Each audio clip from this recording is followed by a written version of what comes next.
കുട്ടി രാവിലെ സ്കൂളിൽ വന്നപ്പോൾ മുഖമെല്ലാം കൂടെ നീരി വെച്ചിരിക്കുന്നതായിട്ട് കണ്ടു. അപ്പോൾ നമ്മൾ അന്വേഷിച്ചപ്പോഴാണ് ഇതുപോലെ ഉപദ്രവിച്ചതാണെന്ന്, രക്ഷകർത്താക്കളുടെ ഉപദ്രവം ആണെന്ന് മനസ്സിലായത്. അപ്പോൾ തന്നെ നമ്മൾ ബന്ധപ്പെട്ടവരെ വിവരം അറിയിച്ചു.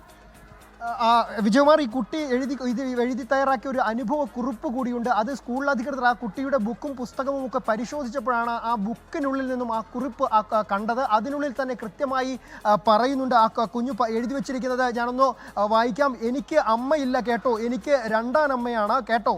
എൻ്റെ വാപ്പിയും എന്നോട് ക്രൂരതയാണ് കാണിക്കുന്നത്, ഉമ്മയും കൂടി. ഞാനൊരു ദിവസം പ്ലേറ്റ് സ്കൂളിൽ മറന്നു വെച്ചപ്പോൾ ഞാൻ ഒരു പ്ലേറ്റ് ചോദിച്ചു. അപ്പോൾ എൻ്റെ കരണത്തുമ്മ അടിച്ചു. എനിക്ക് ഞാനും എൻ്റെ അനുജനും കൂടി കളിച്ചപ്പോൾ വഴക്കുണ്ടായി. അപ്പോൾ ഉമ്മ എന്നെ അടിച്ചു.